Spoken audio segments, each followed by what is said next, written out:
Hello and welcome to Sports Talk Trio. I am Drew Pieschalski, joined by Sawyer, Goldwein, and Geno, DeFrank. We're three college students who love to talk about sports, and now we're going to do some introductions. Again, my name is Drew Pieschalski. I'm from Cleveland, Ohio. I went to St. Ignatius High School in Cleveland. I'm a Cleveland Browns, Cleveland Guardians, Cleveland Cavaliers fan, and an Ohio State Buckeyes fan. So we'll get to these two now. My name's Sawyer Goldwein. I'm from Fairfax, Virginia. I went to Oakton High School out in Vienna, Virginia.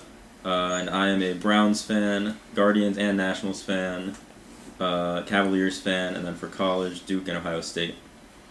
As Drew said, I'm Geno DeFrank. I'm from Pittsburgh, PA. I went to Bishop Canevin High School in the city. I am a Steelers, Pirates, Penguins, Milwaukee Bucks fan, and then all Pitt College sports fan. And now we're going to get right into it with a little college football recap from Week 8. And obviously one of the big headlines this week was the Michigan Wolverines kind of got caught cheating.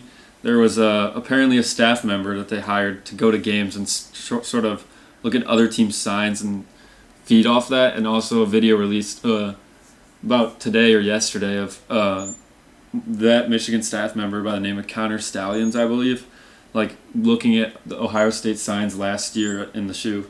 So what are your guys' thoughts on that? Yeah, I think the big thing for me was that last video, because up until then, it didn't seem too bad. It was just a kind of a illegal way of stealing signs, but the actual stealing wasn't too bad. But having him on the sideline right next to coaches during the game is a pretty bad look, because that tells you they might be feeding them information in-game, which I'm sure is not legal. So I'm curious to see what happens with that. We probably won't get a verdict on that from the NCAA until next season. But I wonder if they could get playoff eligibility taken away, maybe wins revoked, something like that. We've seen similar stuff in college basketball, but I can't think of a recent example for college football, so could be a new precedent set. I think they're probably going to be punished sometime after season. I think there could be like a 2-year bowl ban. They were punished back in 2015, was it? Remember when the season they went undefeated? I forget what cause, but they've been punished before, Michigan's been doing some funky stuff for a while now, so I think a bowl ban could be possible in the future. Obviously, they had Harbaugh get suspended earlier this year, too, with the recruiting in a dead period, which a little fishy from Michigan this year, as we're seeing. Now, USC has gone on to struggle this year, and Caleb Williams, reigning Heisman winner, definitely not winning the Heisman this year. Caleb Williams had some draft demands about wanting to have part ownership in the team he gets drafted to in the NFL, and that's pretty weird as I see. He's probably going to be the first overall pick. He's still a beast, but part ownership is pretty crazy knowing he's just going to be a rookie. So I don't know what you guys think about that. Yeah, that's pretty ridiculous. Usually every year you see some crazy stuff about some of the prospective number 1 overall picks and what they might want out of a team. But I think Caleb Williams has had a lot more than a lot of people have. Between threatening to go back to school if the wrong team is picking one to now part ownership, this is getting pretty crazy. So I have to imagine a lot of it's not true, but I'm curious to see where things go come draft time.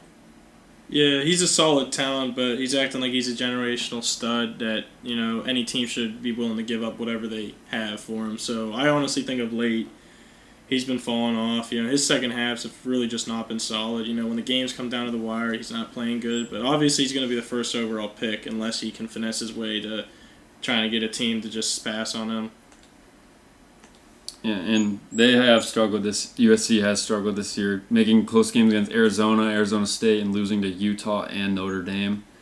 And then looking at the game of the week last week, Ohio State versus Penn State at the Horseshoe, did live up to the hype. Ohio State won 20-12. It was a defensive battle, as everyone thought. Defenses showed out. Ohio State shut down Drew Aller. I believe he passed the ball exactly 40 times, and Penn State defense kind of shut down Kyle McCord and Ohio State run game, with Travion Henderson being out as well. But from my perspective, I believe that Ohio State offense, Kyle McCord needs to get better before the Michigan game, or else I think Ohio State might drop a third straight to Michigan if he does not get better. But Ohio State has a stellar offense. They need Travion Henderson back, but I think they'll get it together. Yeah, for me, looking at the Penn State side, I've seen Drew Aller getting a lot of flack for his performance in that game, and I just really don't think it's his fault.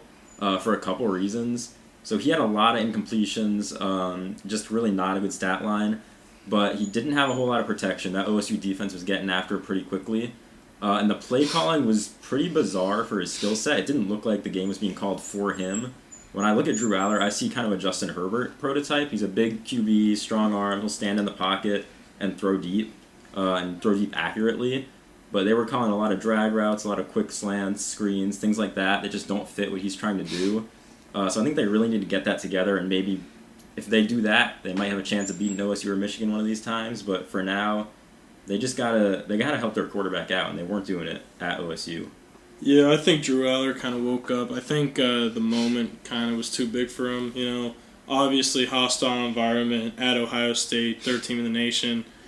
In his first season, I think it woke him up. I just don't think he was gonna. That's why I took Ohio State. I don't think he was gonna be ready for the moment, but I do like this Penn State defense, and I really think they can get after Michigan when they play them in a few weeks. Yeah, I did. As Sawyer was saying, Drew Aller, they were not beneficiating his skill set. I saw Drew Aller play in high school. Honestly, he's better outside the pocket. On the run, he can move around. He's insanely hard to sack, but in high school he was. But now that there's other 275-pound guys trying to tackle him, it's pretty easy to see. But they were not protecting him. They need to get that together, and I believe that Penn State should rely off their run. Nick Singleton and Lambert Smith are absolute dogs out there. Nick Singleton's a beast, so I think they should just stick to the run and then pass a little bit, like maybe 20 attempts per game. Then looking at one of the worst losses of the season, in my opinion, the University of Virginia Cavaliers upset North Carolina Tar Heels on the road. And this might be one of the worst losses I've ever seen. I mean, this might be worse than the Miami loss to Georgia Tech. But 100%. I mean, losing to one of the worst teams in FBS is embarrassing when you're the number 10th ranked team in the country. So, what were your guys' thoughts on that game?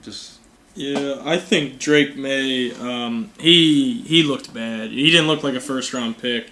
He completed 50% of his passes. He threw the ball 48 times, only completed 24 of his passes. He did not look good. Kudos to Virginia, their first ever road top 10 victory in program history for them. And their running back, Mike Collins, he looked like a dog out there. He rushed for 3 TDs in a really close game, hostile environment.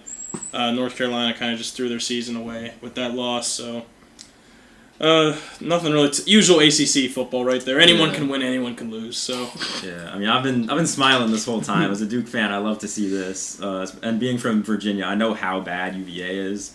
I mean, I think they had one win this season before that, and that was a struggle over William and Mary, who was an FCS team. So this is a horrendous loss for UNC. Like Geno said, Drake May, stock taking a hit there, but just a really bad loss for UVA, or for UNC. We'll see if UNC can bounce back. I don't think it's looking good after that, but I'm sure they're going to be running a lot in practice this week. And now looking at some real football, the SEC probably. Alabama looked to be better this week. Bama came back against Tennessee, scored 27 unanswered, in which Tennessee had a lead in that game for most of it. They were trying to make it 2 years in a row to beat Alabama, but Jalen Milroe played pretty decent, 14 for 21, 2 touchdowns and 1 pick. But big game for Alabama, as people were starting to say maybe they're falling off, but I think this kind of solidified themselves as still up top. Yeah, I mean, we all picked this game correctly. We all had Bama winning it. I was obviously a little worried when Tennessee was up early, but it kind of felt inevitable. It's just one of those Nick Saban things in college football. You know the coaching's going to come through eventually, so I'm really not surprised that Bama beat them, but it was a little sketchier than I thought it would be. yeah, I think at the end of the day, Alabama's Alabama. When that defense plays like how they can beat anybody. They led 0 points in the second half, and that was the deciding point. They sealed the deal with that strip sack, fumble return for the touchdown. That really put the hammer down on Tennessee. I thought Hendon Hooker looked solid. I thought he looked kind of back to last season form. I thought he was playing better. That first touchdown, though, that Squirrel White was insane. That one up the corner of the end zone was a really good pass by him. I think there's good signs for Tennessee, and especially for Hooker. He's putting his draft stock back up on the table for sure. We're going to move over to the Duke-Florida State game. Sorry, I know you don't really want to talk about this one too much. No, we can talk about it. It's okay. Yeah, I mean, Riley Leonard getting hurt, I probably should have seen that one coming. I picked Duke in this one. I said if Leonard stays healthy, Duke can win. And to be fair, 20-17 when he went out in the game. So not too outlandish. But, yeah, Florida State, 21-0 run. It's tough to win on the road with a a redshirt freshman QB who's never played on the road before. But Duke really just fell apart down the stretch, offense and defense. Jordan Travis started picking them apart. Tight ends especially, over the middle of the field. It was kind of every drive something different was hurting Duke. One time it would be out routes to the sideline. One time it would be tight end over the middle. Sometimes they just run it right down their throats. So Duke just couldn't stop anything in that second half. And having that inexperience at QB was really not helping with the field position game either. I know Riley Leonard was playing hurt, but I think if he stayed in that game, they probably would have won. I still believe Florida State's extremely overrated, and Washington should be in the top 4 over them. But according to the AP poll, it's not true. We'll see what happens when they start picking Tuesday nights, when the actual committee starts picking. But I believe that Florida State is extremely overrated, and Duke should have won that game. Yeah, I think Jordan Travis is making himself the clear runner for ACC Player of the Year. It was really good to see FSU show composure. You know, they were down in that game at home to a team that they should easily be, and they responded well. Thought it was a really good win for Florida State. You know, another ranked win. You know, obviously ACC this year, no respect. FSU is going to have to easily go undefeated if they want to make the playoff. We're going to move on to the Washington-Arizona State game. Late night game, if you stayed up for it, it was a pretty interesting one. Washington should have lost this game. And Michelle Powell, game-winning, 87-yard pick six? It was basically a full-field pick six. Yeah. You know, Michael Penix, 3 turnovers. It looked like they were kind of just still in the thrill of that Oregon win from last week. You know, they were not really ready for another football game. They were kind of living in the past a little bit. What do you guys think? Yeah, I mean, I want to give credit to Arizona State on this one. Obviously, they couldn't pull out the win, but they've been giving people trouble in the Pac-12 all year. And one guy especially, Cameron Scadaboo. I didn't know the name until I watched that game, but he was going crazy. He was running, he was catching. He took a couple Wildcat snaps. He was even pooch punting at some point. He was just all over the field on offense. He really kept them in that game because their QB, Trenton Bourget, he's not very good, to be honest. But yeah, shout out to Cameron Scadaboo keeping him in the game, and Arizona State hanging in there in the Pac-12. Yeah, exactly as Sawyer said. I think this isn't like a bad win for Washington. Arizona State has played good teams close all year. And I think, which is surprising, because they're not bowl eligible this year no matter what. Obviously, they wouldn't make it, but they are not bowl eligible. So I think Washington is still top 4. I think Penix is probably still one of the Heisman front runners. And yeah. Yeah, Arizona State, 3 out of their 4 conference losses have been by one possession. I believe they lost to USC by 14 points, but they played everybody else really close. We are going to move over to probably the most controversial call of the week, and that was that Iowa versus Minnesota game. You know, normal Big Ten West football, whoever gets to 14 first is probably going to be your winner. And I believe the final was, 12-10? It was 12-10. So no one got to it, but I would deserve to. Yeah, if you guys want to talk about that punt situation was pretty outlandish, if you ask me. Yeah, so if you didn't see, Iowa punt return with about, I want to say 2 or 3 minutes to go. Took it to the house, but the referees called it back for a fair catch that just never happened. Ended up losing by 2. So really just terrible officiating there. Feel bad for Iowa. They just got into the AP poll, and they're immediately going to drop back out with that loss to a bad Minnesota team. Yeah, I think that was just a pretty BS call. I mean, you wave your hands like this at the ball. I don't think that's a fair catch. You have to put your hand above your head, I believe the rule is.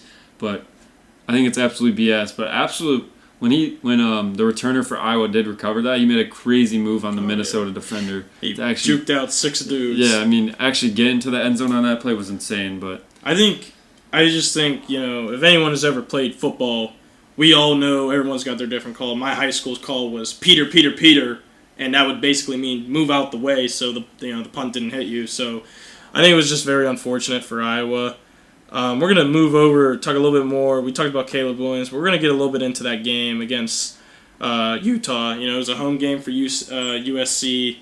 You know, they were playing good. You know, it was a really tight game. You know, game-winning field goal by Utah. I think USC just showed all year that really they kind of have struggled in the second half of ball games all year. You know, they almost given up that lead to Colorado. You know, the Notre Dame game, they just got absolutely whooped in the second half. You know, that game just broke open. I think if they're a 2-loss team, playoff hopes are out the window. But if they want to make a New Year's 6, they gotta improve in the second half. What do you guys think? Yeah, I mean, I think USC's been looking pretty rough lately. They should be able to get back on track here soon with all the talent they have. I just don't see them continuing to lose like this. And for Caleb Williams' sake, I hope they do because his draft stock is looking a lot shakier than it was at the start of the season. But for Utah, great win. Vegas had that as an upset. AP poll apparently knew better. They had Utah 14, USC 18. But yeah, Utah gets a big Pac-12 win. Moving into kind of the home stretch of the season, and they're kind of hanging on to some New Year's Six bowl hopes themselves. Yeah, they got Oregon next week. Should be a really good game. Top 15 matchup. They still got Washington on the schedule, and then they end the year with prime time in Colorado. So it should be interesting what they kind of do. They can, if they beat Oregon, Washington, that's a playoff team right there. They're one lost to Oregon State.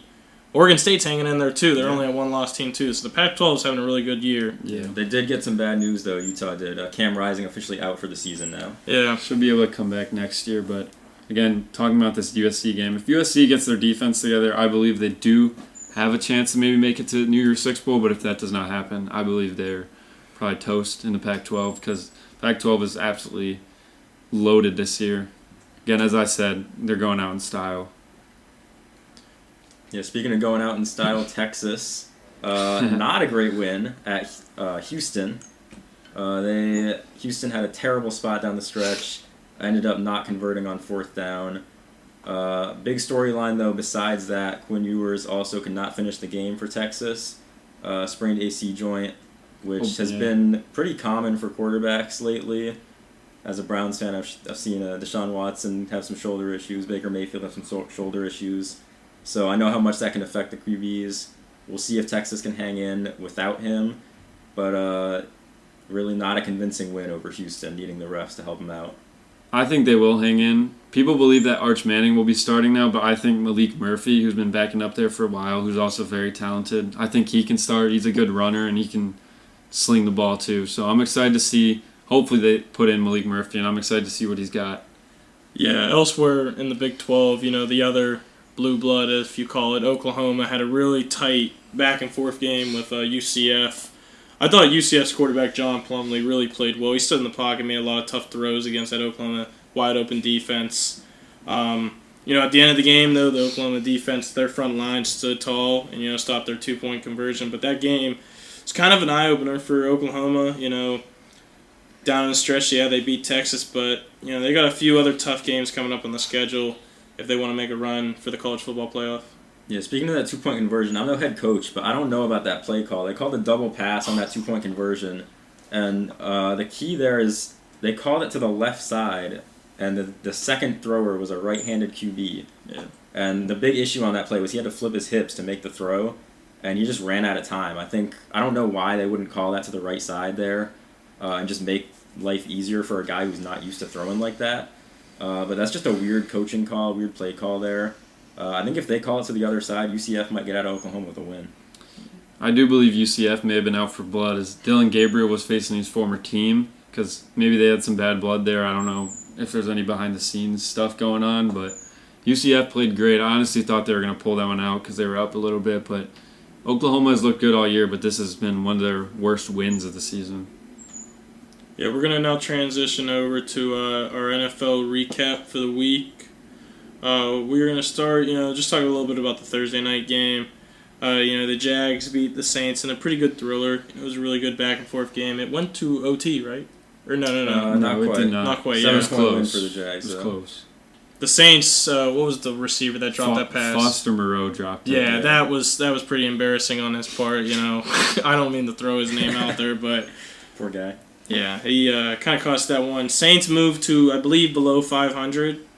I believe they are 3-4. I believe so. And Jags, I think, moved the plus 500 with that. They might be 3. They're 5-2. They're 5-2. Okay. Sneaky good team, the Jags this year. Yeah. Also, shout out Christian Kirk. A drag route was thrown to him about, I believe it was sort of a whip route crossing the middle. He caught it, and then he made a couple moves, got a touchdown, about 42 yards. Kind of saved my fantasy team on Thursday night. So I'm first in the league now. Thank you, Christian Kirk. A shout out from me, too. actually 2 shout-outs. One, Alvin Kamara been going crazy ever since he got back from his suspension. He had 12 catches on Thursday night. And then also Rashid Shaheed is one of my favorite players in the league now. It seems like every game, every time you look, he's just making a huge play. He's not super involved, but he's one of the most explosive receivers in the league. So big shout-out to him. But then on the other side for the Jags, what's going on with Calvin Ridley? Yeah, that first game of the season, he looked to be back, after that long wait, the whole scandal with, betting on his own team, which we don't have to get into that, but I think it should be allowed. He looked good at the start of the season, and, fantasy-wise, I don't think he's broken double digits since, but overall, they expect him to be a really big part of that offense and help Trevor Lawrence out, and right now, he's just not doing it. Yeah, I honestly agree, but I think Christian Kirk has been the wide receiver 1 all along just because he's been there longer. Maybe something happened behind the scenes again with Lawrence and Ridley. Maybe they got into an argument like A.J. Brown and Hurts did, but that was figured out. I don't know what's going on there. I think Calvin Ridley's still very talented. He's very speedy. He can get open, so hopefully they figure that out in Jacksonville. Let's get to the game you two guys were at this weekend. I know you guys are really happy about this one. Yeah, Browns-Colts, wild game. Drew and I were at that game. I believe it was 27-21 at halftime. And the refs may have played a role in the end of the game. I'd like to say something. I was on the phone with my dad yesterday. The legal contact he explained to me cannot force contact when the ball is being thrown. So that call was fine on Amari Cooper. And second off, the call on Donovan Peoples-Jones was called pass interference, and people thought the ball was uncatchable. But apparently, my dad said it was holding because they were holding his arm for about 3 seconds there. That's not going to put you on the 1 yard line, but it'll give you I believe it'll put you on the 3 yard line. But, I mean, as a Browns fan, I'm going to take the win. Defense has to get a little better. Can't let the Indianapolis Colts drop 38 points on you with their backup quarterback. But offense actually looked pretty good considering P.J. Walker was out there. Yeah, the one thing I would note is the play calling by Kevin Stefanski. It's been good the past couple weeks. He's done a great job with P.J. Walker making things happen. But down the stretch, you got 4 downs to score a touchdown with about 30 seconds left. Run the ball. I mean, we threw 3 times on the first 3 downs, didn't get it. Forced us to run the ball on 4th down, finally. Gets in first try. Kind of questionable clock management down the stretch. I don't know what he's doing there, but Myles Garrett did bail us out. 2 forced fumbles, blocked field goal. Insane game from him. Yeah, Myles Garrett looked really good. A little off topic. How do you guys feel about those Colts uniforms? Personally, I'm not a fan. I think not a big fan. They could have been a lot better. I don't really think the black helmet works with the all blue. I didn't mind the black blue helmet with the all black jerseys with blue trim numbers. That's good. I would like to see all black. Yeah, but they aren't. Yeah, I don't even know. It was just I saw those, when I woke up Sunday morning and I saw the preview of the game and I didn't even know they were wearing them and I was like, these are. I saw everybody posting, these are fire, and I was just like, ugh. Yeah, I was not a fan. They remind me of the Duke football jerseys. Yeah, actually. exactly. They look a lot like that. The other issue is they're called Indiana Knights. They wore them for a day game. I don't know. Dude, what I don't know if you saw. I have not seen Iowa. Not to go back to college. Did you see they were in yellow jerseys? Yeah, they have not. That was whack. They have not worn yellow jerseys in I don't know how long, but they just keep trying to look like the Steelers uniforms every week. We're gonna go over to. The team everyone, thought was kind of on the rise, the Detroit Lions, they finally saw a real opponent for the first time since playing the Chiefs, opening night. They played at Baltimore. I believe one of you guys picked... I think me and you both did. Yeah, which one picked the Lions? Was it you? Drew picked the Lions. Yeah, I don't know what you thought. I'm a big Ravens hater. The Lions, here basically is topic, are they frauds after finally playing more of a real opponent, or do you still see the Lions as a dangerous team who can... win a playoff game? I still think they're dangerous. I mean, obviously that was a tough look, but I think that was sort of a wake-up call for them. They hadn't played an opponent like the Ravens, especially on the road like that, since week 1 against the Chiefs. So I think that's just one of those things that it's going to happen eventually in the season. You got to learn from it and move on. Dan Campbell's going to try and wipe that away pretty quick. So I don't think they're frauds. I think they did have a weak schedule, and it showed itself in that really positive record.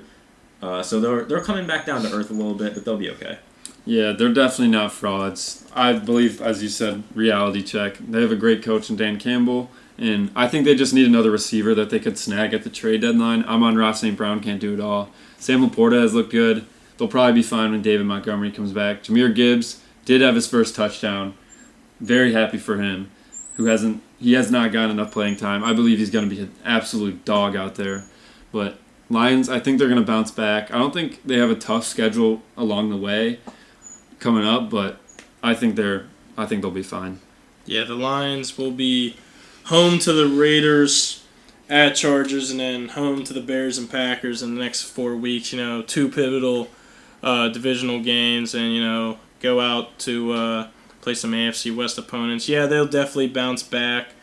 I think it was just kind of interesting to see them play. Obviously Lamar right now is in probably back to MVP kind of peak with the way he's been playing.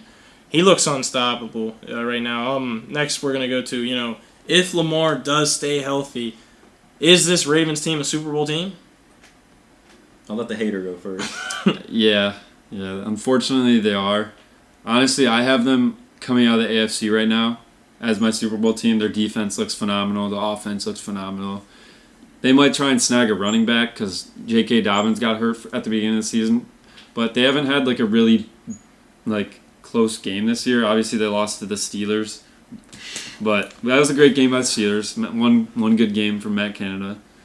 What? We scored 17 points. It was just Can't get if you've followed anything since Lamar's made it into the NFL, that the Steelers own him. That's fair. For no reason. No reason whatsoever, but we own him. We own Lamar.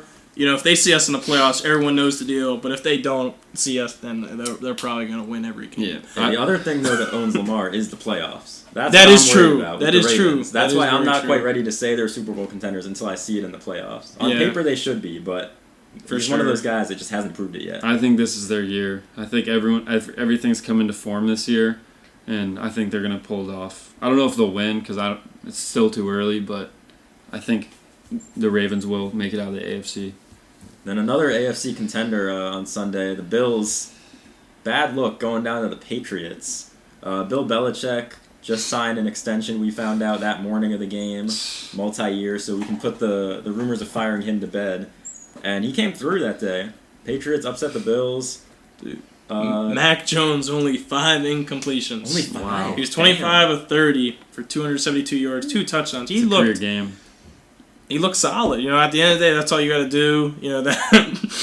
That dance he pulled at the end with Gesicki, I know that's what he thinks Gesicki did, when he did that viral dance. But if you saw Mac Jones coming out of the corner of the shot, it was the funniest thing I've ever seen.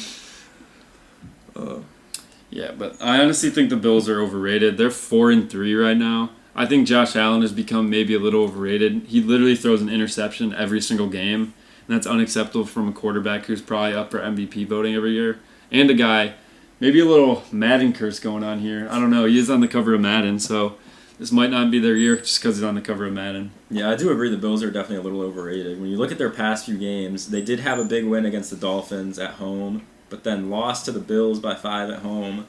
Beat the Giants by only 5 at home. That's not great. You should be beating the Giants by a lot more than that. And then follow that up with the loss to the Patriots. It's not looking good for them. And then 2 more teams it's not looking good for. The Bears and the Raiders. We won't spend too much time on this one, but Tyson Bagent gets his first career win. Hey.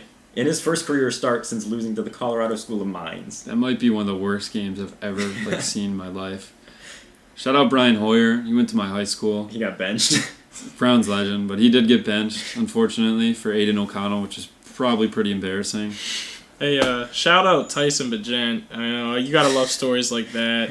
D2 guy, straight out of the PSAC conference. If anyone knows what that is, that's basically Western Pennsylvania, Eastern Pennsylvania, Maryland, and West Virginia. It's a Division II conference. A lot of good talent comes out of there, but it is. He made the Senior Bowl. He's really been doing it all kind of late. Obviously his stink's gonna be 2 or 3 games, if that. But good for the Bears, really. The Raiders are a solid enough team. So, win that one out at home, just getting further away from getting Caleb Williams, I guess, if they keep winning. We're going to move to the Falcons beating the Bucs, pivotal AFC South matchup. I almost fell asleep watching this one. Younghoe Koo, game-winning kick mastermind. If you need a kick at the end of the game, I'm either calling Chris Boswell or Younghoe Koo. It's bad when you got to start a game recap with a kicker. A shout out to Dustin Hopkins, though. We missed him in the Browns game, but he had like 4 50-yarders in that game. Yeah. But yeah, back to the Falcons game. I got to vent a little bit as a Bijan Robinson owner. That's tough. Arthur Smith, you got to tell us before the game starts that Bijan's not feeling well. 1 carry for 3 yards. Didn't contribute much, but the fact the Falcons still beat the Bucs after that's a good sign. They do have good running back depth over there with Algier and Cordero Patterson. Kyle Pitts also starting to get a little more involved in the offense. Maybe Arthur Smith is finally listening. Give the Falcons a quarterback, man. I mean, I'm sorry, but Desmond Ridder will not do it for you. You get a quarterback over there, I think the Falcons could compete. Obviously for the division, they're competing right now because the AFC South sucks, but... So does the NFC South. Your old man, Baker Mayfield, kind of threw that game away. They got deep terrible. into their territory Terrible. through a really terrible pass. Honestly, I think Baker's most effective sometimes running the football. It's fun to watch, and he's low-key kind of good at it. Obviously, what Drew was saying, I don't think Ritter's the answer. Personally, I think you need to start Heineke ASAP. But Falcons, 4-3 team. They're going to travel at Tennessee, and then home to the Vikings, at the Cardinals in their next 3 games. Those are easily 3 winnable games. So they could be sliding in as a very underrated team. A lot of young pieces on that offense, I think, and they're finally starting to use them. Yeah, shout out Tennessee, by the way, for losing on their bye week. They traded away another one of their players to the Eagles, Kevin Byard. That was yesterday, I believe. They traded him to the Eagles for Terrell Edmonds, and they gave away in 5th and 6th round pick. And obviously you remember the A.J. Brown one, which not even going to go there. Sorry. And then... moving on to one of the worst games I've ever seen. The 3rd worst game of the week. The Giants also pulled out some pretty cool uniforms, but they won, I wouldn't say in style, they won 14-7 against the Washington Commanders. Yeah, how about Tyrod Taylor outdueling Sam Howell? What a game. Dude, Sam Howell has been sacked 40 times this year. We are in week 8. He still sucks. The record is 80. Or wait, 70. I think the record is 70. Oh. 76, I believe, is the sack record. He's been sacked 40 times. Dude is running for his life out there. It's honestly very scary. But yeah, kudos to Tyrod Taylor. He played pretty well, good for him. This game's really the most boring game I could ever speak about. It hurt kind of watching this one. This was an easy game. Seahawks, handling the Cardinals. Seahawks, a team that's looking to get back to the playoffs after being there last year. I don't really know what to say too much about this game. Put some respect on Jake Bobo. They look good. I'm a little worried this week as a Browns fan. Hopefully we can catch a dub. The Seahawks are debuting some new jerseys, I believe. The throwbacks. Are they blinding? Are they the neon blinding ones? No, they're the Steve Largent throwbacks. Oh, for real? They're going to look pretty cool. Good. But if it's raining, it'll make it cooler, which it probably will in Seattle. But only real storyline for the Cardinals, I think, is Kyler Murray could be back soon, next couple weeks, hopefully for them. They really got no playmakers right now, so they're going nowhere with Josh Dobbs and a couple of bums on offense. Leading the Cardinals in rushing, I had to look this one up. His name is Imari Demercado. I don't know where he is from. Battling with Keontae Ingram. Yeah, he's been out there for sure. Cardinals need to get some running game. He is actually... He went to Saddleback College. That's my favorite college. Before transferring to TCU, and he was signed as an undrafted free agent in the 2023 draft. Wow. Saddleback College. Got to be the first NFL player from Saddleback College. They are in California. They are a 2-year college, so he went the JUCO route. And just very interesting for him. Good for him that he made the NFL, but sad that he's on the Cardinals. Yeah, that's unfortunate. He was a beast at TCU. Now that you're saying that, he went to TCU. I remember him. He was actually a beast. I'm surprised he went undrafted.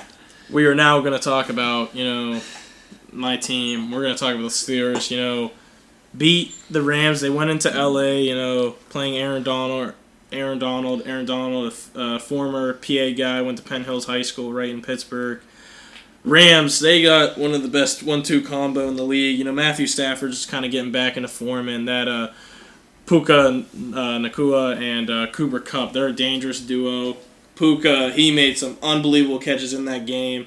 But at the end of the day, the best player in football showed out again, and that was T.J. Watt. This time dropping back into coverage and reading Matthew Stafford's eyes and taking that pick almost to the house. And then finally, play calling looked a little bit better in the second half. We were actually playing football for once. Matt Canada, congrats. You're sadly back for another week. And Kenny looked good. Pickens doing his usual flopping. Watching those clips of him trying to lead out blocks and end up doing a flip's kind of funny. Good to see we got Deontay back. It's going to open up some options out wide. Allen Robinson's now going to go back to just being a third down guy. Calvin Austin, our deep threat. It was hard trying to make up for Deontay. Now with him back, it's the offense looks to be a little bit better in the groove. Yeah, you said best player in football. I thought you were going to go back to the refs there because Browns got bailed out. Steelers got bailed out a little bit too. That spot was horrendous. Terrible spot on Kenny Pickett's QB sneak on 4th and 1. Rams should have had a chance to go down and tie it, but that Steelers spot was did play terrible. well. I will be honest, that spot was bad. Yeah, that was not good. Refs, way too much of a story this week. Hey, first time we've gotten help from them in a long time. Yeah, we all say that, though.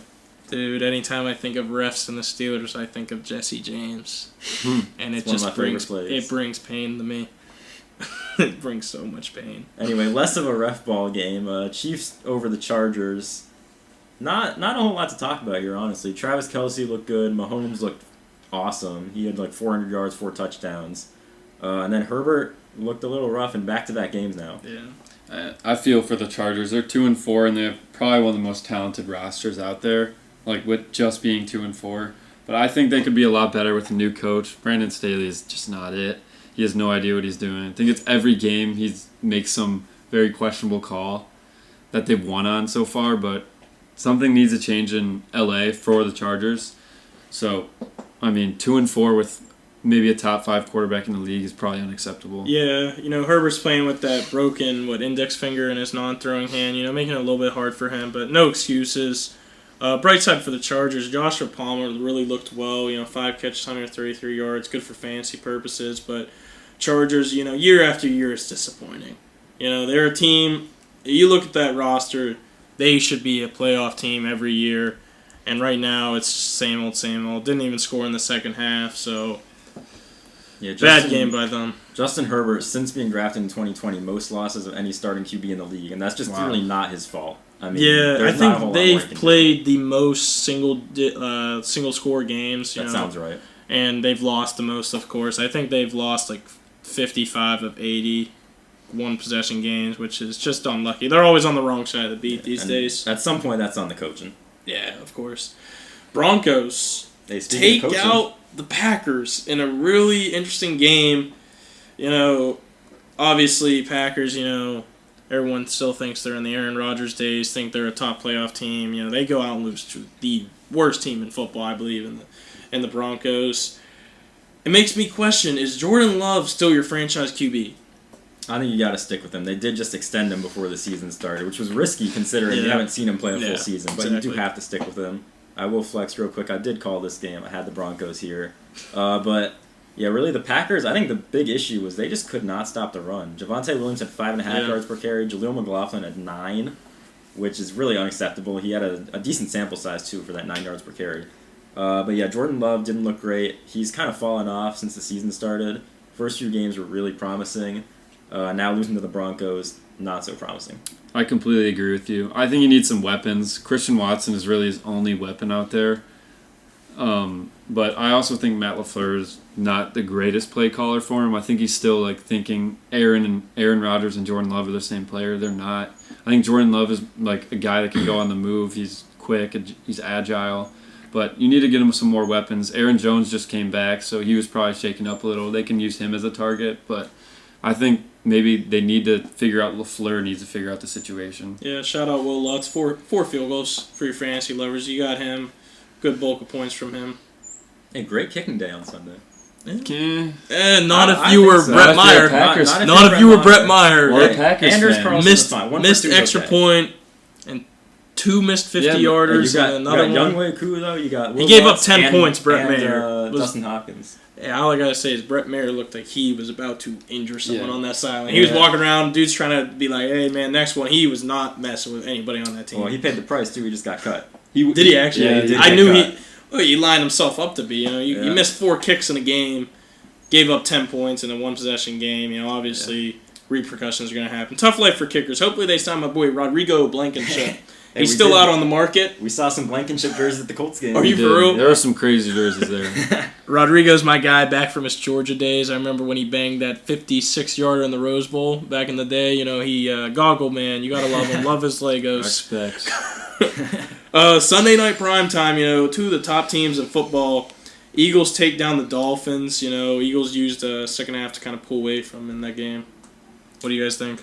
Yeah, I think the key in this game was the run defense by the Eagles. Raheem Mostert and Devon Achane, obviously Achane is out, but they've been running all over people. In this game, they held Mostert to under 50 yards. I think that was huge because they were able to do that without stacking the box too much. So they handled, I don't know that they handled Tyreek, but they handled the pass game for the Dolphins well enough that they could kind of stop the run and the pass at the same time. Yeah, Eagles won this game because their offensive play calling. They figured it out. There's been some problems with that play calling. Obviously, arguments between receivers and Hurts. But I think they finally figured it out. They dropped 31 points on a pretty good defense. So I hope the Eagles figured it out. Obviously, they're reigning Super Bowl second place. So yeah, I think it's interesting. I think we're starting to get into the discussion. Is A.J. Brown a top 3 receiver in the league? He's honestly producing like it. He had about 140 yards and a touchdown. A lot of people are discussing, is he a top, 5 guy? Is he a top tier 1 guy, receiver, you think? I do think he's a top tier. I wouldn't say he's top 3. I think Tyreek, Jefferson, Kupp probably got that locked up. But yeah, I would say Chase too. Yeah, Chase is up there for sure. I would say A.J. Brown definitely in that upper echelon of receivers. And moving on to another primetime game on Monday night, the Minnesota Vikings stunned the San Francisco 49ers, make it 2 straight losses for the 49ers. And you look at Brock Purdy, he was 21 for 30, 200 yards, 1 touchdown, and 2 picks to Cameron Bynum. Yeah, it was a rough game for Purdy, back-to-back weeks, not looking great. On the other side, though, primetime Kirk showing out. Ending the curse, man.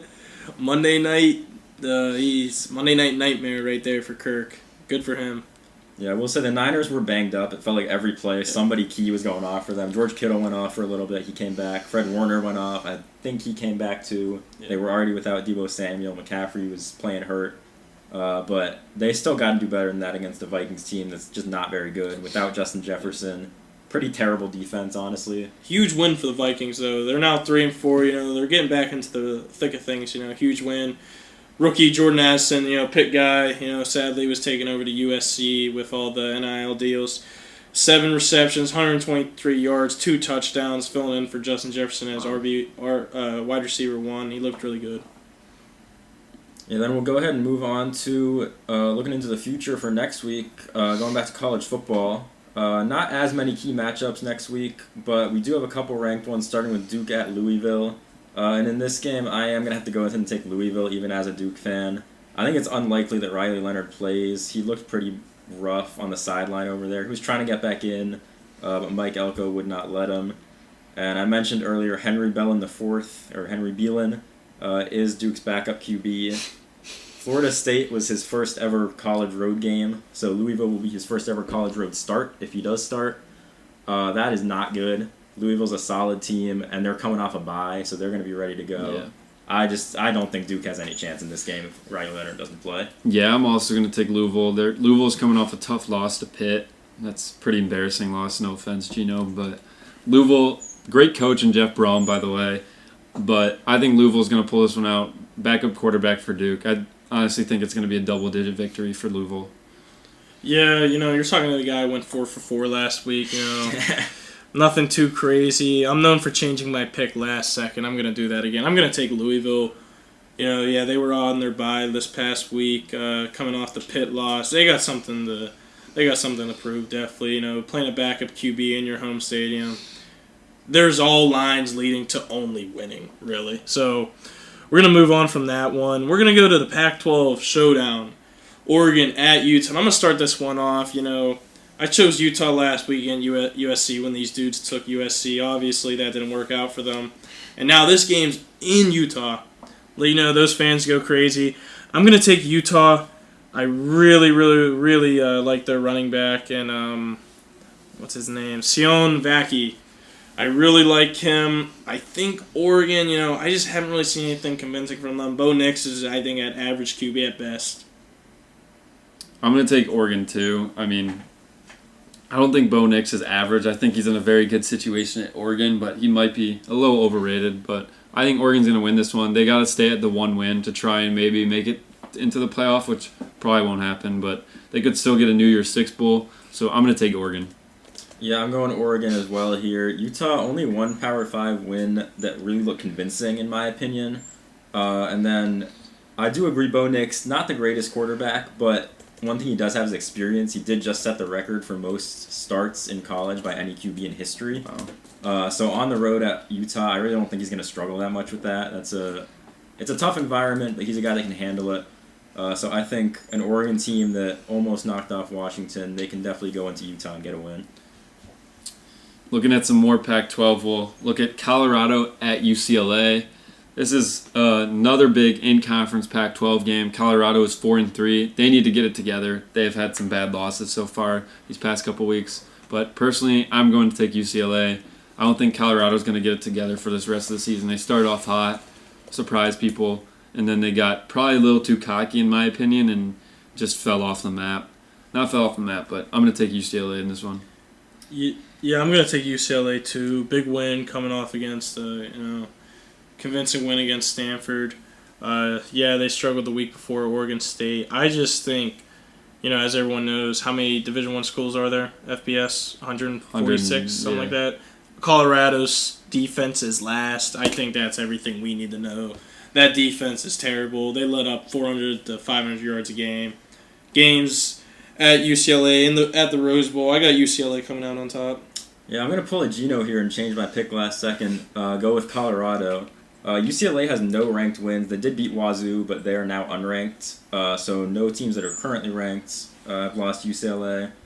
They did beat Stanford, so they have that up on Colorado. But Dion and his team coming off a bye, I think he'll have them ready to go. I don't think that comment about whether they love football is going to sit well with them, so I think they got something to prove. And I'll take them to beat UCLA here. Yeah, I kind of like you changing that pick. The more you think about it, I think that's a real toss-up game.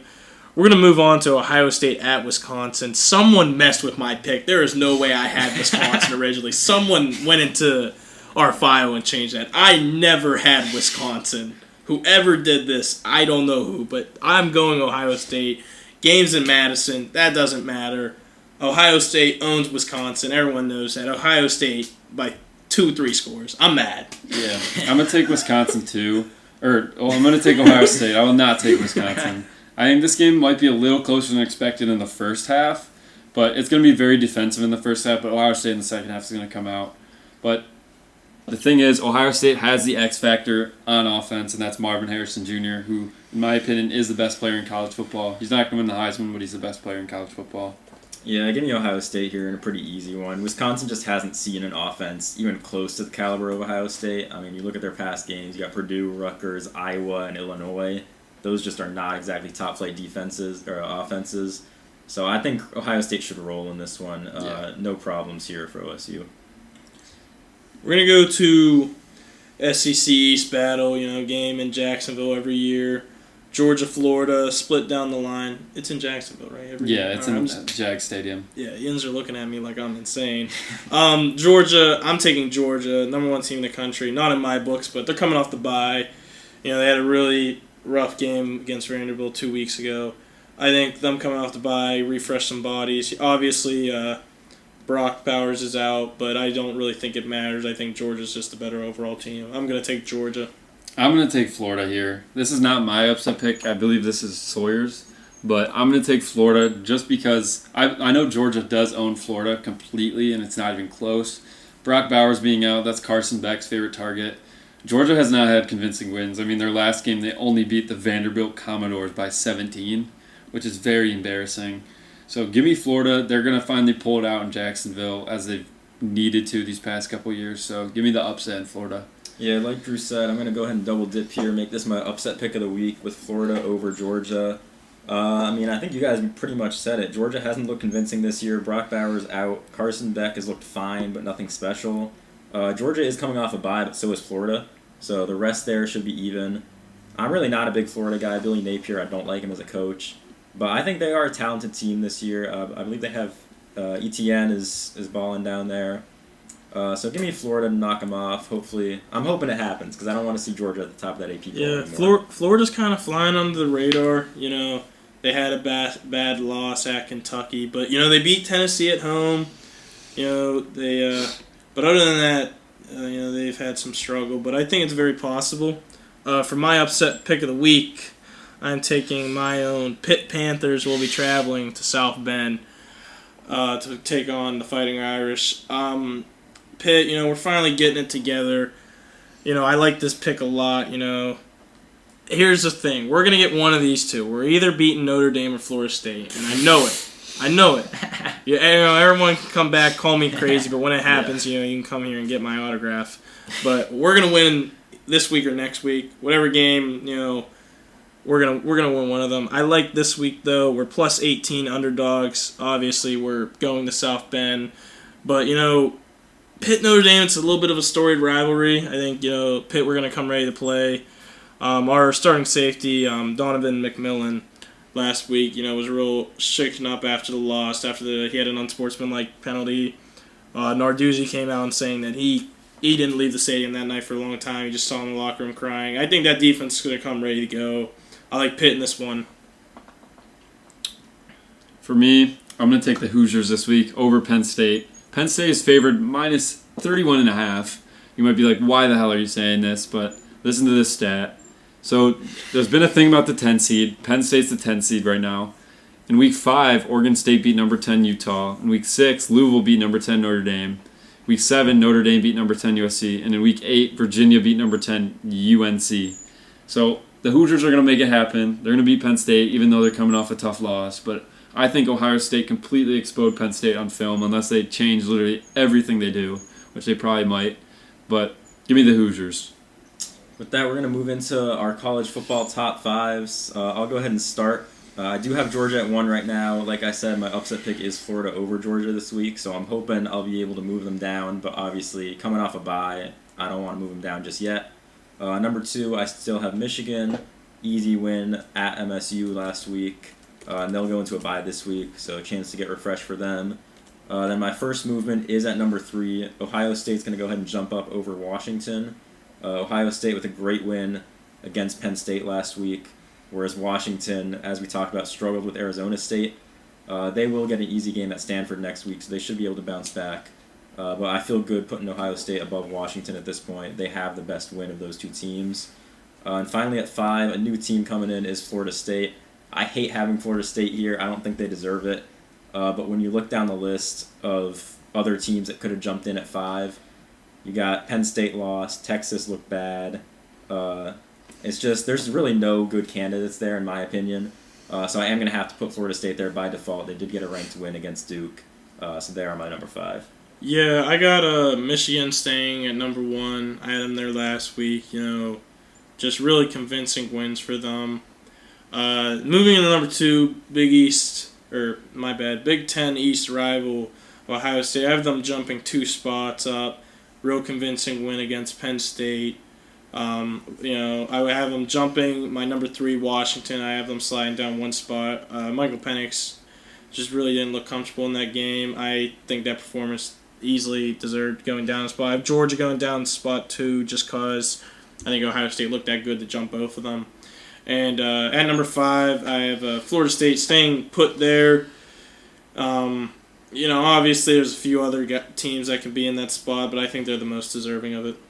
For me, my top 3 is going to say the same. Georgia, it's hard just not to move them from 1 because they're reigning national champions 2-time.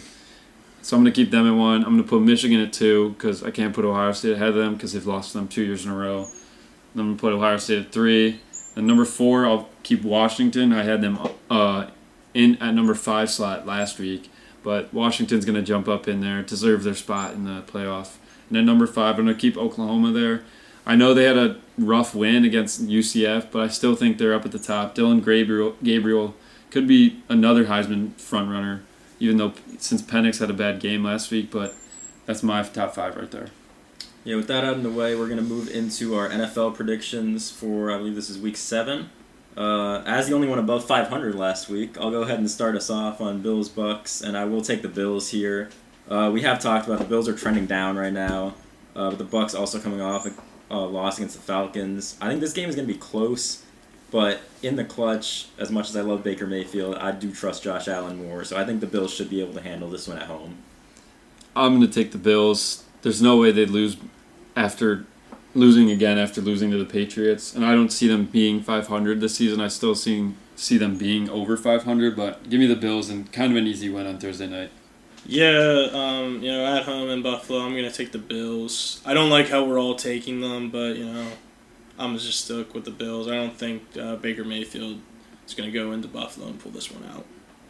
Then going Thursday to Sunday, we'll start off with Jags at Steelers. I'm going to go ahead and take the Jags here. I think they're sneaky 5-2 right now. They looked good against the Saints last week. I doubted them there. The Steelers should make this a game, but I don't think that offense is going to be able to keep up with the Jags offense. So give me Jacksonville on the road. I'm also going to take Jacksonville. I believe the Jags are hot right now. I mean, if they get Calvin Ridley going and they got Kirk going right now, I think they're going to not roll by the Steelers, but maybe like a 10-point victory. So give me the Jags. No, I don't really do bias in my picks. I really don't think. Honestly, I'll probably pick the Steelers to lose half the time this year. But I got us winning this week against the Jags. Start of a 3-game home stretch was real nice. We've been on the road a little bit. I don't think Trevor Lawrence has what it takes to win this game. Obviously, it's going to be a usual Steelers pull-out win. We'll probably let 400 yards, but we're gonna have takeaways that are gonna win us this game. So I got Steelers winning this one. We're gonna move on to the Battle of MetLife. Or wait, nope, sorry, I skipped a game. Patriots at Dolphins. Patriots off a hot win against the Bills. Now going down to South Beach to play the Dolphins. I'm gonna have the Dolphins in this one, winning pretty comfortably. I think they're gonna have a bounce-back win from last week. This game won't even be close. Give me the Dolphins easily. Yeah, this is a blowout right here. Dolphins by about 30. Yep. Now let's move to the Battle of MetLife. Jets at Giants. Whose logo is going to go on center field? No, I'm joking. Giants, they're coming off a win against the Commanders. That doesn't really mean anything. I think Zach Wilson's looking a little bit more comfortable under center. I feel like what he needs is his team to believe in him, and I think they're starting to show that a little bit. I got Jets winning this one pretty easily. I'm going to take the Jets too. The Jets' defense is kind of dominant this year so far, and I think the Giants will not fare up against them well. And Zach Wilson has looked good, and Jets easily, but also looks like Aaron Rodgers, there's a chance Aaron Rodgers does come back this season, as I've seen. I'm not saying it's going to, but it looks like it's possible. Yeah, I'll go ahead and take the Jets in this one as well. It doesn't really matter who's under center for the Giants, but for whatever it's worth, Daniel Jones has not yet been cleared for contact with that neck injury. So it's looking like Tyrod Taylor again, which I don't think is necessarily a terrible thing for the Giants. He's definitely a solid backup, but I think Zach Wilson and his supporting cast should be able to handle business. Then next up we got Falcons and Titans. This one, I'm going to go with the Falcons here. The latest news with the Titans is Mike Vrabel said Ryan Tannehill did not practice on Tuesday. And if he does not play, he's going to go with 2 QBs. Malik Willis and Will Levis both playing in that game. If you got 2 QBs, you got no QBs. So give me the Falcons here pretty easily. I'm going to take the Falcons too. Malik Willis looked terrible. Who knows what's going to happen with Will Levis.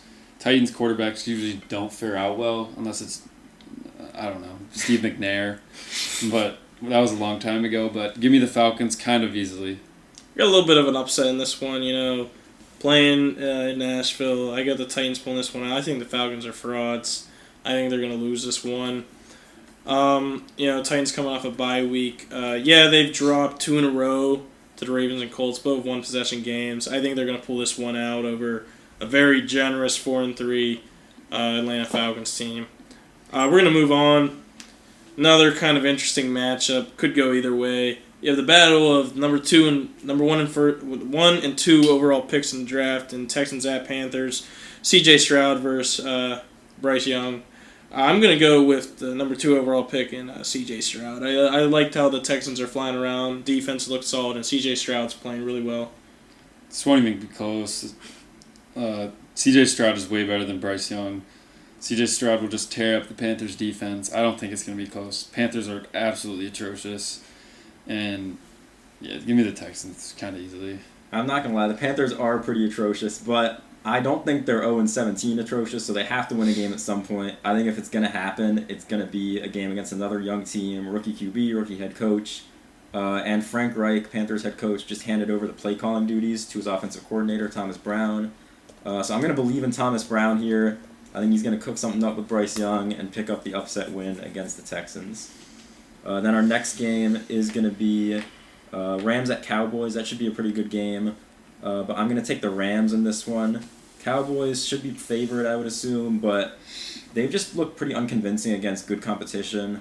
Whereas the Rams, I'd say, have stayed in games for the most part. Dak not looking great this season. I trust Stafford a lot more than I trust Dak right now.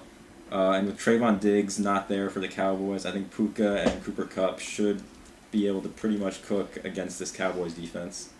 I'm actually going to change and take the Cowboys because I believe the Cowboys are going to win this game easily. Looking at their schedule, the Cowboys have only had 2 home games so far this season. This is probably their biggest home game up to date since probably last season. So I'm going to take the Cowboys. I think Dak might actually show out this game. But the Rams, their defense hasn't looked that great, but I'm going to take the Cowboys pretty well. I'm going to go with Sawyer in this one. I'm going to take the Rams. They've been, playing decent all year, after a really rough season last year. I think Matthew Stafford is going to outduel Dak in this one. Give me the Rams.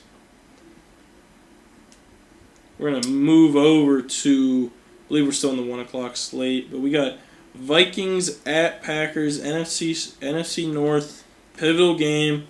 Both teams under 500 right now. Both need a win.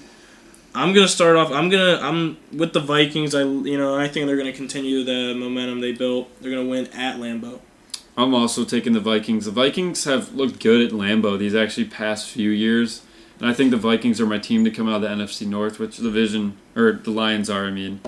My team to come out of the AFC North or NFC North, but the Vikings might finish second. But once they get Justin Jefferson back too, I think they're going to go on a little bit of a roll. If they get that defense together, which it looks like they kind of have, which they had a good game this past week, but I think the Vikings will shut down the Packers. I'm on my own on this one. I'll take the Packers. I think they're kind of due for some kind of offense. Hopefully Aaron Jones should be back by then. But I just think if there's any team they can kind of show out against, it should be the Vikings. I know they look good against the Niners, but I just struggle to believe it considering all the guys they lost in the offseason. So I'm going to take Matt LaFleur to coach up his team for a bounce-back game, and I think the Vikings are going to be a little bit of a letdown after that Niners loss. Then elsewhere, we're going Saints at Colts. I'll take the Saints in that one. Colts' defense is pretty suspect. A lot of it was because of their offense, but they did give up, I want to say, 39 to the Browns with P.J. Walker. So that's not super convincing to me. I will say Michael Pittman Jr. also. A little bit of beef with Gardner Minshew, maybe. Not too happy with his involvement in the offense. I don't know that that's going to be great for team chemistry here against the Saints. I'm going to take the Colts, coming off a very tough loss that they probably should have won. And they tore up one of the best defenses in the league. Obviously, but I think the Colts are going to win this game. Saints have a good defense as well, but I think the Colts' defense is actually not that bad as people say. But give me the Colts. Yeah, I'm going to take the Colts. I don't know what Michael Pittman's problem is. Dude had 16.3 fantasy points last week. He obviously was involved in the offense. He needs to sit back and relax. Obviously, there's other problems with the Colts. I got them winning this one. I think this is a real true toss-up game. Saints-Colts, both mediocre teams. I'm going to take the Colts in this one. Michael Pittman Jr. is a free agent after the season, so that's probably something to look out for. So we'll see where that goes. Maybe it's traded at the deadline. So So next game we got is Eagles-Commanders. This one I know for sure I'm on my own. I had Commanders earlier. I really don't know who I'm taking, so I'm going Commanders right here. They took the Eagles to OT about 4 weeks ago, and the Eagles. I'm big on what teams are coming off of. Eagles are coming off a win against the Dolphins. I think they're going to be a little bit too high on that. They're going to be sleepwalking into that game against the Commanders. And I think Washington can give them trouble. This is a home game for Washington, too. They took the Eagles to OT in Philly. So if they can do it there, they can do it at home. I'm going to take the Eagles here. I think that the Eagles are actually going to go on a roll.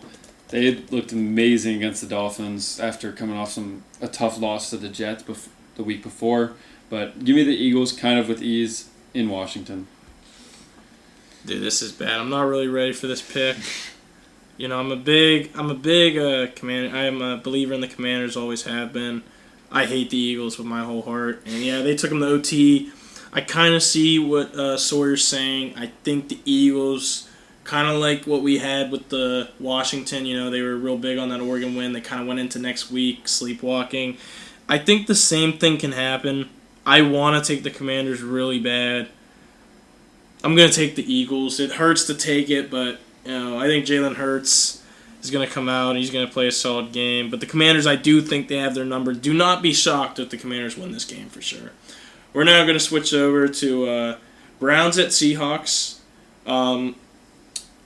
This is hard to believe, but what I'm seeing right now is the Browns hater is taking the Browns while these two are going to take the Seahawks. I got the Browns. I just don't see them losing this game. I don't know what tells me this. I think they're going to win and they're going to move on to 5-2. I think this is so I'm going to tell you a stat. Not a stat, but the Browns suck against the Patriots. I feel like that's exactly what's about to happen against the Seahawks.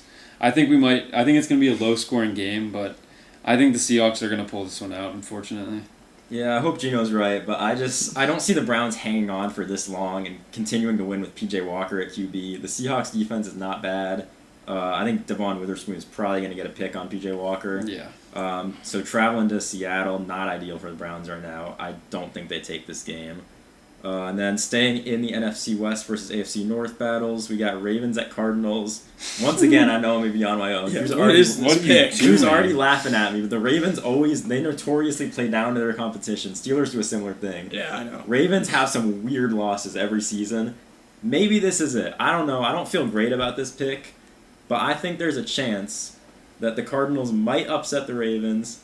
Again, Ravens coming off a huge win against the Lions. Same philosophy as Philly. Could be a little bit sleepwalking into this game. Might be a letdown for the Ravens. I'll go out on a limb and take the Cardinals.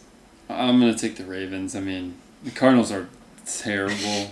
If Kyler played in this game, I could see the Cardinals winning. Respect Josh Dobbs. I do respect Josh Dobbs, but the Ravens are really good. They have a really good defense. I don't think this is going to be close. Man, I'll give it to you, Sawyer. If the Cardinals pull this one off, this is the pick of the year. I don't think anyone else is picking this in their right mind. I got the Ravens. This one could get ugly. I'm thinking 30-3. It's going to be bad. Yeah, give me 17-14 Cardinals. We got wow. Chiefs at Broncos. I am going to flip. Oh, no. I am going to flip. I am going to flip. No way. I am going to flip right now. I'm going to take the Broncos. There's something about Mile High that we all know the Chiefs struggle. Patrick Mahomes does not like. They don't. That is. I not swear true. to God. I swear to God. They God. beat the Broncos in like 10 straight games. I swear to. But it's always close games. It is not close in Mile High. They own them in Mile High. It's always close games. 72-55 overall record against the Broncos. It's always close games, man. I'm taking the Chiefs. Close games. Yeah, I am flopping. Give me the Broncos. They're hot right now. Give me them. This is my Cardinals pick. I think this is worse than Sawyer's pick. This is not worse. I don't want to hear any flack for my pick, and then you turn around and pick the Broncos. I think yours is worse. Well, I'm just looking at the history here. We got 1, 2, 3, 4, 5, 6, 7, 8, 9, 10, 11 straight losses. They have by the Broncos to the Chiefs. never beaten the Chiefs at Mile High with Mahomes. Yeah, no shot. It's going to happen on Broncos Sunday. are not winning 2 straight games. It's going to happen on Sunday. It's going to happen on Sunday. And this stat that Sawyer has pulled up here only goes to 2020 as well. Yeah. I mean, there's no way. I don't see the Broncos winning back-to-back games at all this year, let alone at Mile High against the Chiefs. Give me Russ. Give me Russ. Give me Russ over Mahomes? Yes. Yeah, that's crazy. There's something sketchy. You honestly, if you didn't pick the Cardinals, I don't think I was going to make this pick. I just felt bolded that I had to You're going to look stupid, and I'm not. All right, now. Yeah. You got the Chiefs, I'm guessing, if you I just want to trash my the pick. Chiefs. I don't think it's going to be close. This is very interesting. Staying in the AFC North, NFC West, and, the other two teams played last week, and Steelers and Rams. We got Bengals at Niners. All these games are on the West Coast. Niners, I'm going to take them coming off a really bad loss to the Vikings. Bengals still figuring things out. Right now they're 500, but I like the Niners in this one. Yeah, I'm going to take the Niners too. This is going to be a really close game. I feel like the Bengals could win, but I just don't see there being any way the Niners lose three in a row, especially at home. Yeah, I think Kyle Shanahan's not going to let that happen. The Bengals' offense has still looked pretty rough lately. I think this is a pretty easy pick, honestly. Even though the Bengals aren't a bad team, I think Niners should win this by 10-ish. Please tell me this next one is not the Sunday night game. This next one is indeed the Sunday night game. We got Tyson Bagent versus Justin Herbert on Sunday night. Wow. And the best part is the NFL had the chance to flex this game, and they did not. So we get Tyson Bagent on primetime. I think this is one we can all agree on. Chargers. Sounds about right. Yeah, Chargers all the way. There's no discussion. A Monday night, just as bad. Raiders, who just got blown out by the Bears, will be visiting the Lions. At Ford Field. I think we're all going to take the Lions. I don't think there's really any conversation to have about this one. Terrible primetime games. You got Buccaneers at Bills and Bears at Chargers and Raiders at Lions. NFL, do better, please. Keep your fans intrigued. We are finally going to go to our last segment of tonight's show, our Start, Sit, Fantasy Football Edition. Each of us, take 3 guys to have start and sit. Drew, you want to start us off? For my first start, I'm going to go with Rashid Shaheed. They're facing the Colts. Colts defense isn't great, but it's good. We'll see who's covering him. It's probably Colts' best corner is Kenny Moore, and he'll probably be covering someone else. So give me Rashid Shaheed. Also, give me Michael Gallup. Very surprising one here, but they're facing the Rams. I don't think the Rams' defense is up to par as it usually is, so I'll take Michael Gallup. I'm going to take Rashee Rice, also for the Chiefs, as they're facing the Broncos. And it's kind of self-explanatory. They're playing the Broncos. All the Broncos have is Surtain and Justin Simmons. So, yeah. First of all, love the Rashid Shaheed pick. The explosive player. I already talked about him. For mine, I'm gonna start off with a weird one, considering I just trashed the Bengals offense. But give me T. Higgins. This might be biased because he's on both of my fantasy teams, and it's been killing me this year. But I just have a gut feeling he's gonna be good this week. He should be healthier coming off the bye. And the Niners' defense has been surprisingly not great in terms of fantasy against wide receivers. So I think he does have a chance to put on a good performance. My next pick is going to be Darren Waller. He's got 7+ targets in each of the past 3 weeks. And the Giants should be passing a lot in this game, considering they're playing the Jets. I don't think they'll be up in this game at all. So I think Darren Waller should get a lot of work there. And then lastly, I'm going to go with the Chiefs' defense. I don't know what Geno's talking about, but the Chiefs' defense is going to dominate. They're the only team in the NFL to not give up more than 20 points in a game this season. It's going to be low scoring. I never said it was going to be high scoring. That's good. So they have not given up more than 20 in a game this season. Only defense to do that. They've also forced a turnover in every game, at least one, two in a lot of them. So I think the Chiefs' defense is pretty much a layup play here. Just plug and play with them. All right, everyone's trying to give me stuff. NFL, I don't know why I'm just seeing this, but Chiefs versus Broncos 2 times in 3 weeks. Schedule's messed up a little bit. And the Broncos, everyone watched that game. The Chiefs stalled every time in the red zone. Not to continue why I made that pick. They're gonna come back. They're gonna rewatch the film. My starts for the week. I'm gonna start it off with Joshua Palmer for the Chargers. They're going to. Who are they playing again? Sunday night against the Bears. I like him. He's coming off a really good week from last week. Go ahead, start him. This is probably everyone's. I don't know how much on the border Jonathan Taylor is, but start him. Yeah, they're going up against Saints. Usual good, decent run stop defense, but I think Taylor's back in the groove of things. I think everyone go ahead, start him. Dalton Kincaid, Dawson Knox out for the long term. He was placed on IR. At Buccaneers, I think he's going to get some targets. I think the Bills are going to run up the score on them. So start Dalton Kincaid. Moving on to my sits. My first sit is Noah Fant. Seahawks are playing the Browns. The Browns usually shut down teams' tight ends. This past week, Mo Ali Cox, I feel like that's not that hard to do. But they shut down George Kittle. And yeah, so Noah Fant's my first one. And then sit Terry McLaurin. They're facing the Eagles. Darius Slay had a big game this past week against the Dolphins. I think he'll lock up Terry. So sit Terry. And then my final sit, who you should probably sit for the rest of the season, Josh Jacobs. I'm not a proud fantasy owner of Jacobs, and he has been awful this year for the Raiders guess that's what happens when you get a big contract as a running back, but sit Josh Jacobs. Yeah, my first sit is going to be in line with Geno's start. I'm saying sit Zach Moss here. Him and Jonathan Taylor split carries down the middle against the Browns. They got 18 each, which is a lot. And on paper, that's not bad for him to be splitting with Jonathan Taylor, but it's trending toward Taylor now. He's going to keep getting more and more work. So this is not the week to start Zach Moss, especially against a solid Saints defense. Next, Cortland Sutton is a guy. He scored a lot of touchdowns this season. I think all but 2 games he's got a touchdown. And he caught all 6 of his targets last week. The issue there is that's just not sustainable. There's no way Russ is getting him the ball that consistently and that well, especially, again, against a good Chiefs defense. So sit Cortland Sutton. Don't bank on a touchdown here. Keep him on your bench. And then lastly, big pick here, but sit Derrick Henry this week against the Falcons. Falcons have a good D-line with Calais Campbell, David Onyemata, and they should be up in this game, or the Falcons should be up in this game. So the Titans aren't going to be running the ball much, and the Falcons should be able to stack the box against the Titans because there's no way they're going to be expecting Malik Willis and Will Levis to beat him on the air. So sit Derrick Henry. Yeah, I'm going to start off QB. I'd sit Joe Burrow at 49ers. Obviously Burrow's a top-tier QB. Obviously, if you're only in an 8-man league, you're probably considering sitting him, but I don't like him really in general. Also, sit Calvin Ridley. I think he's just really been on the decline. Against the Steelers' defense, obviously our corners aren't anything crazy, but I just don't really see anything from him. I think you got to continue to sit him for the long term until he has his breakout game. Obviously it could be this week, but just the trend he's been on, you got to sit him. Lastly, sit Curtis Samuel. This one more for those 14-team deep fantasy leagues. Sit him against the Eagles. So that does it for this week's rendition of Sports Talk Trio. I'm Drew Pieschalski, joined by Sawyer, Goldwein, and Geno DeFrank. And later this week, look out for another basketball episode, college basketball and NBA. So that does it for this week. Thank you for listening.